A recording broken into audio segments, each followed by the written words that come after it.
श्री वाहिगुरु साहिब जी। डंडाउत वंदन अनेक बार, सर्व कला समरथ।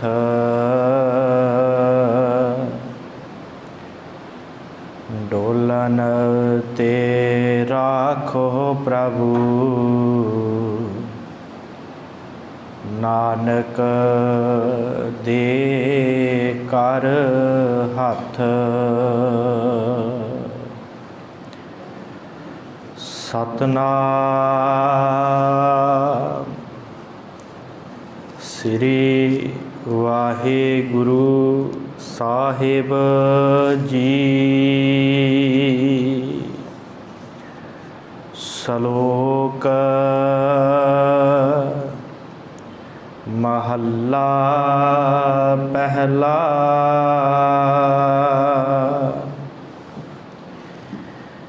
पै विच पवन वह साध वाओ, पै विच चलह लख दरियाओ, पै विच अगन कड्डै वेगार, पै विच धरती दब्बी भार, पै विच इंद फिरै सिर भार, पै विच राजा धर्म दुआर, पै विच सूरज, पै विच चंद,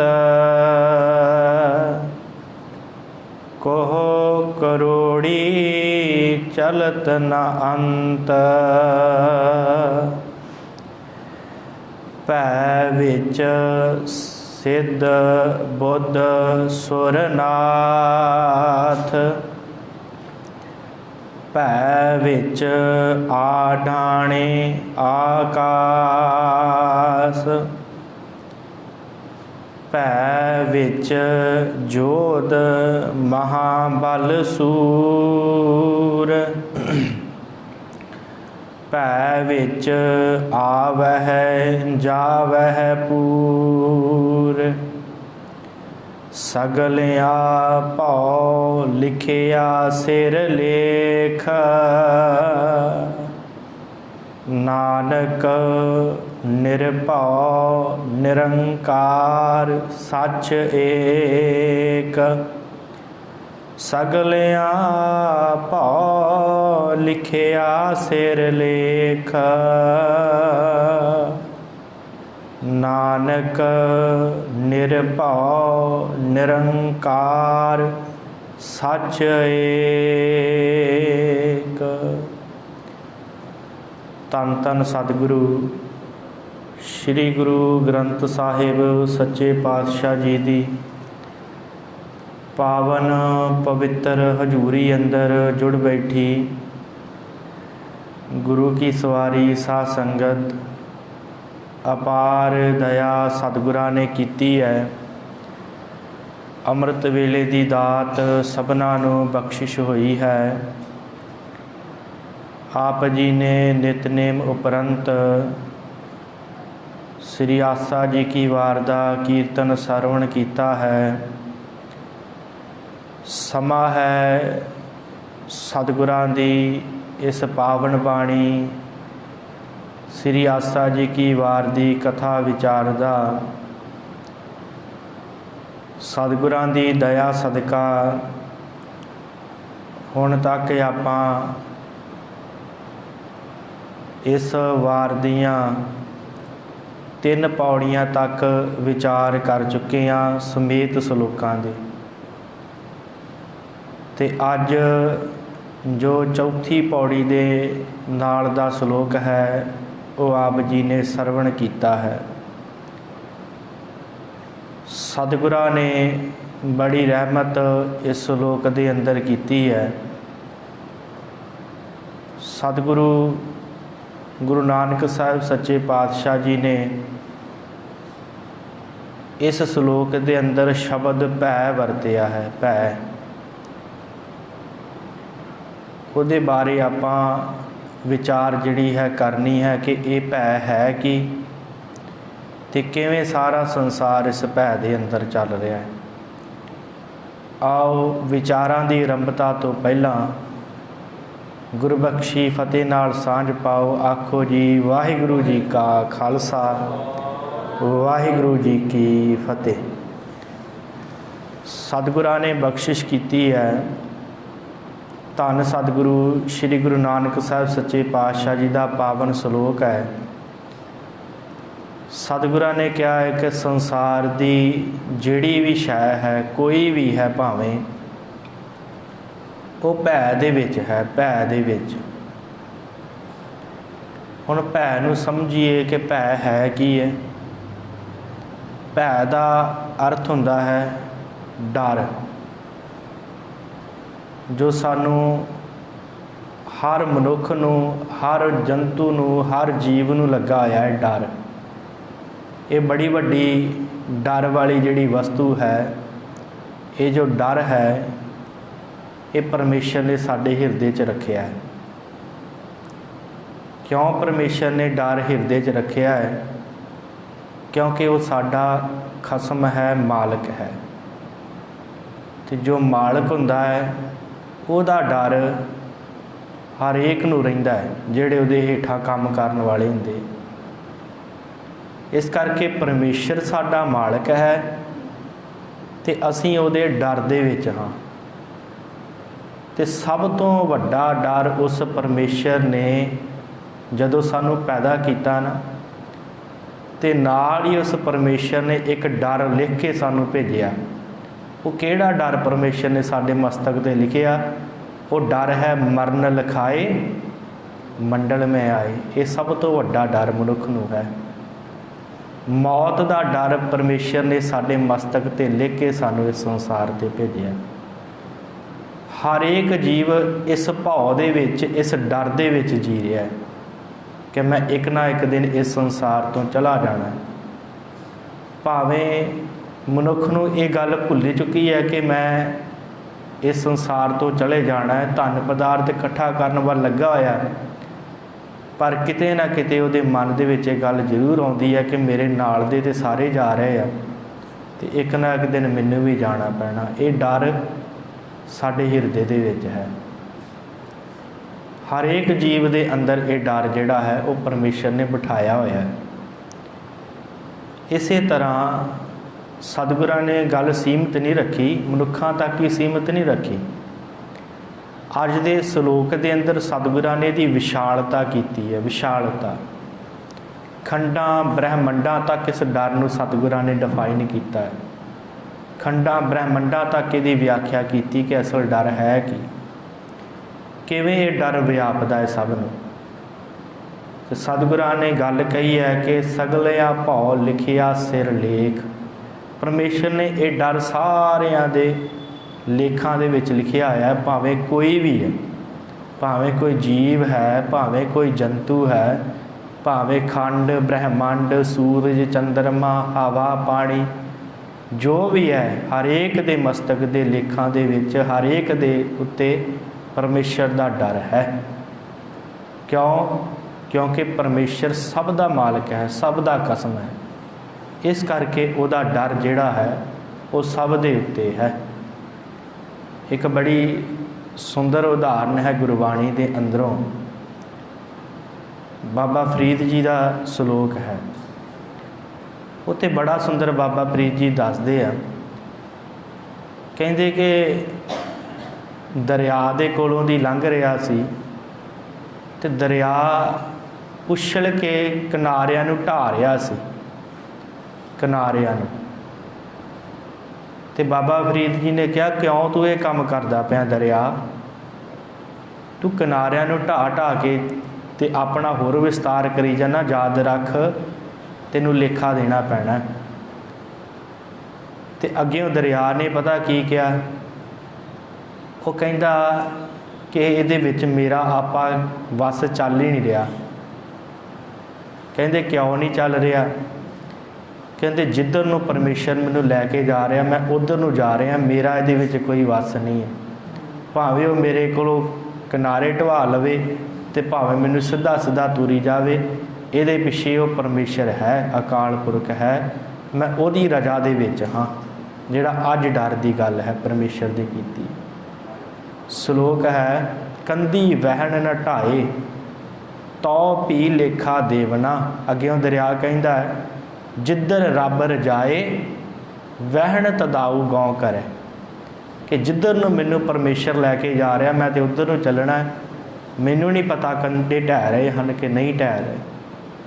ये परमेश्वर की रजा, परमेश्वर का डर सारियां दे उपर है।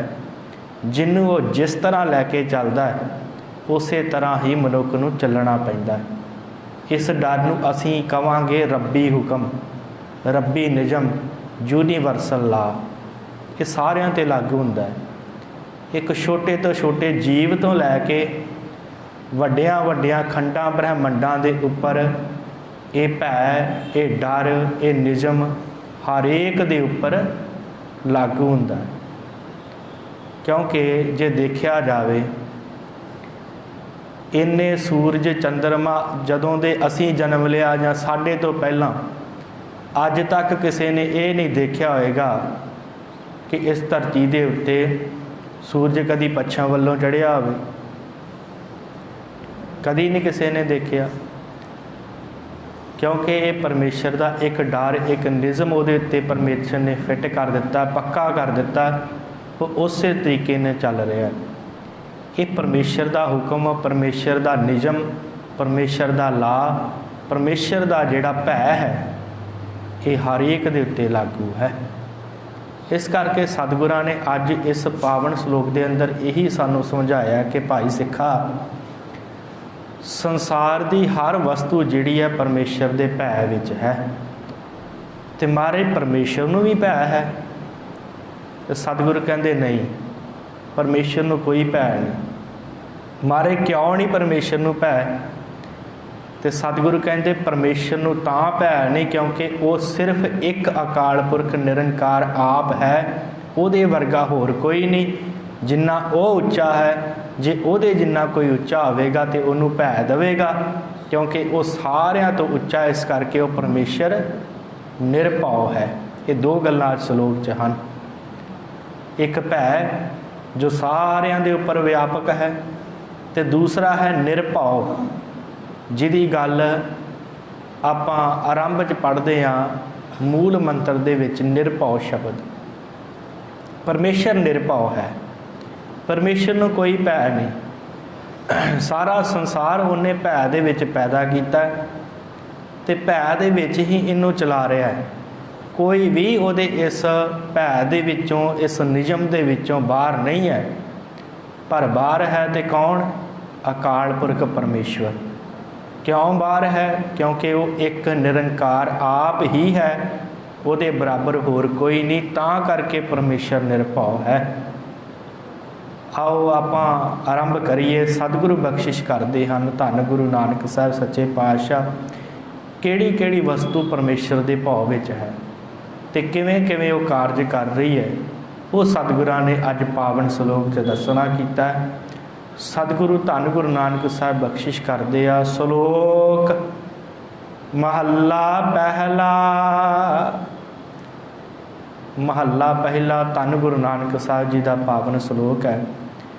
भै विच पवन वह सद वाओ,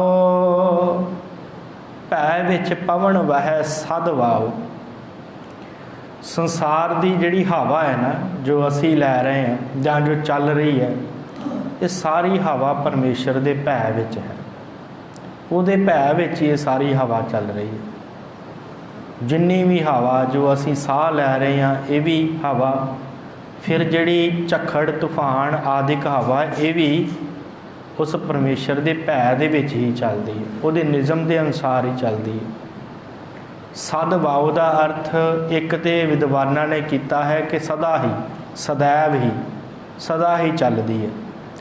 तो दूसरा अर्थ ये भी किया जाता है कि भै विच पवन, पवन जिहड़ी आपां साह लै रहे हैं एक ये हवा, तो सद वाओ जिहड़ी हवा एक रस चल रही है जीवां नूं इत्थों तो उत्थे लैके जा रही है, जिहड़ी समुंदर दियां जहाज़ां दे विच हवा जिहड़ी है चलदी है तो वो किनारे ते लगदे आ, एक वो हवा।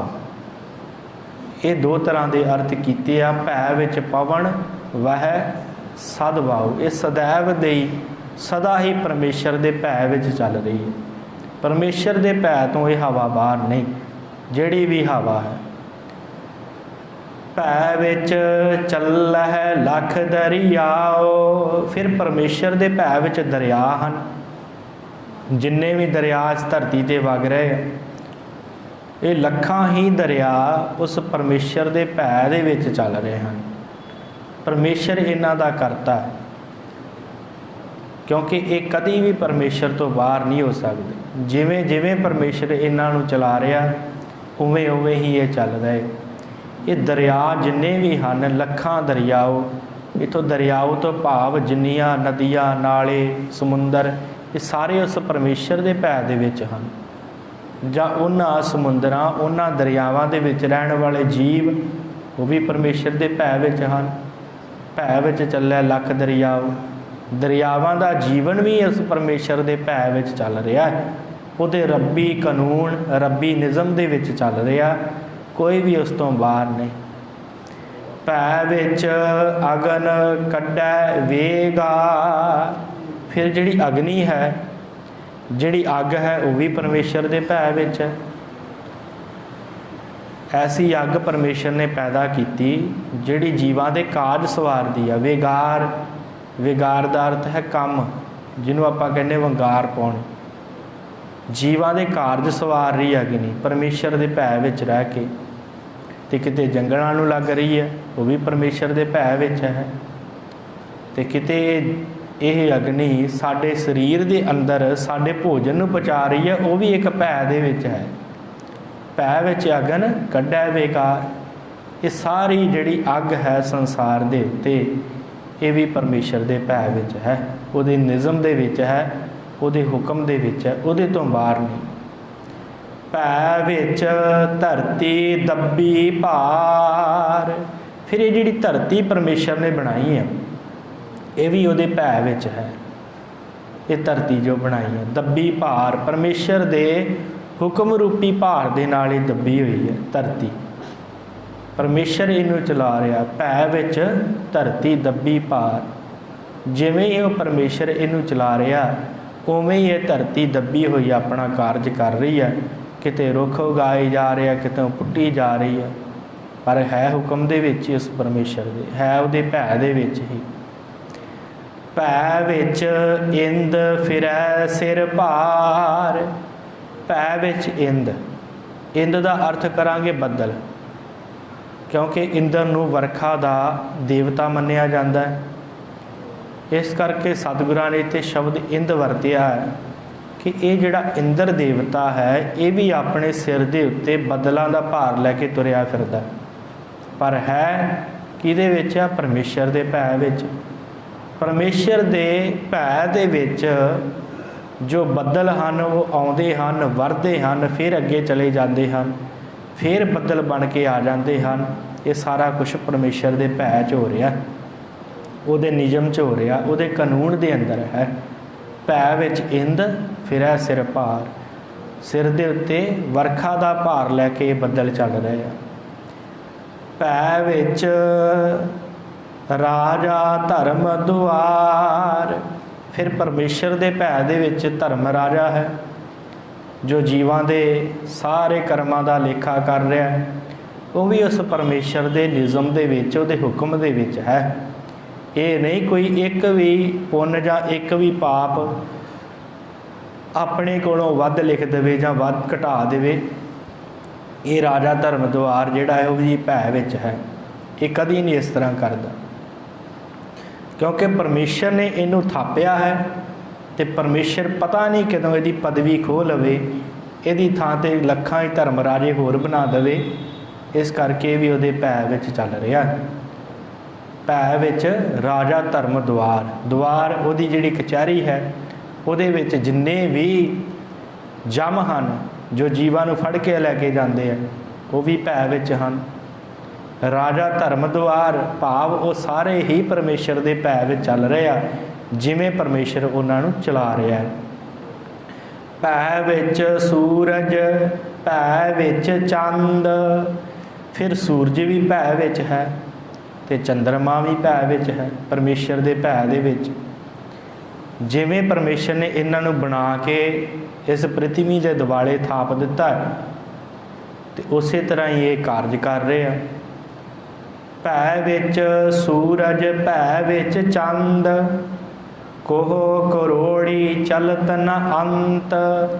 ਸੱਚੇ ਪਾਤਸ਼ਾਹ ਬਖਸ਼ਿਸ਼ ਕਰਦੇ ਆ, ਐਸੇ ਇਹ ਭੈ ਵਿੱਚ ਹਨ ਸੂਰਜ ਤੇ ਚੰਦਰਮਾ, ਕਰੋੜਾਂ ਹੀ ਕੋਹ ਚੱਲਦੇ ਰਹਿੰਦੇ ਆ।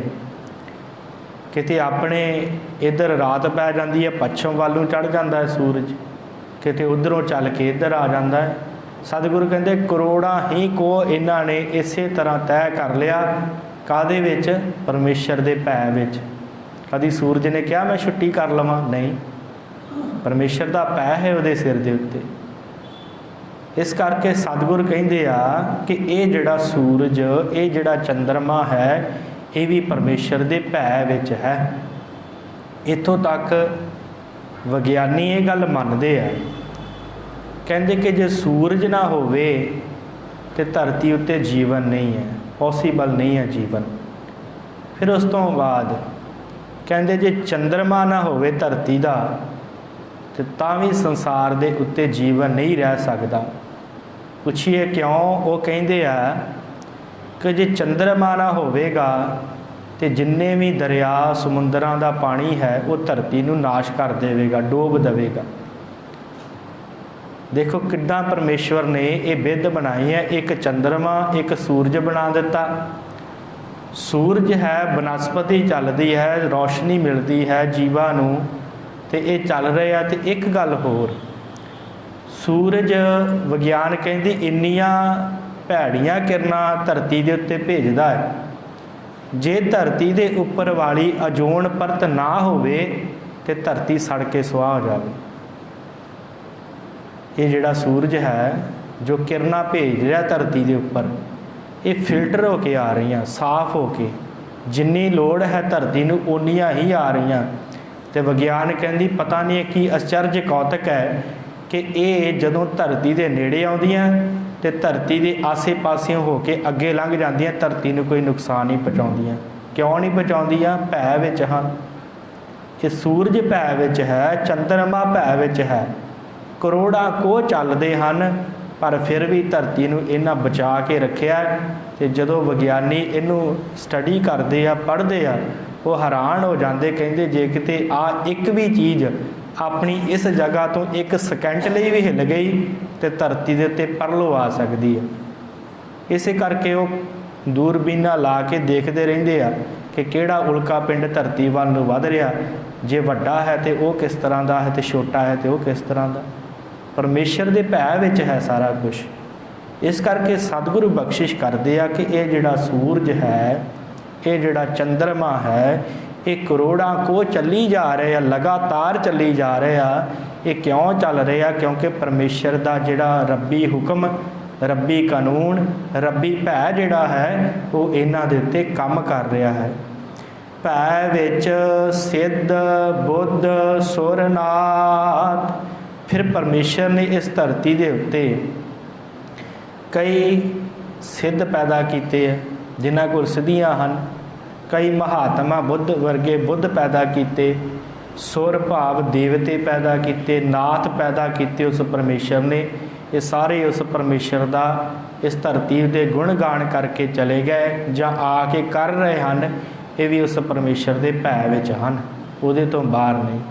ਭੈ ਵਿੱਚ ਸਿੱਧ ਬੁੱਧ ਸੁਰ ਨਾਥ। ਸੁਰ ਦਾ ਅਰਥ ਦੇਵਤੇ ਤੇ ਨਾਥ ਜਿਹੜੇ ਹੋਏ ਹਨ, ਇਹ ਜਿੰਨੇ ਵੀ ਹਨ ਪਰਮੇਸ਼ਰ ਦੇ ਭੈ 'ਚ ਧਰਤੀ 'ਤੇ ਆਉਂਦੇ ਆ ਤੇ ਪਰਮੇਸ਼ਰ ਦੇ ਭੈ ਦੇ ਵਿੱਚ ਉਪਦੇਸ਼ ਦੇ ਕੇ ਆਪ ਕਮਾ ਕੇ ਦੂਸਰਿਆਂ ਨੂੰ ਉਪਦੇਸ਼ ਦੇ ਕੇ ਚਲੇ ਜਾਂਦੇ।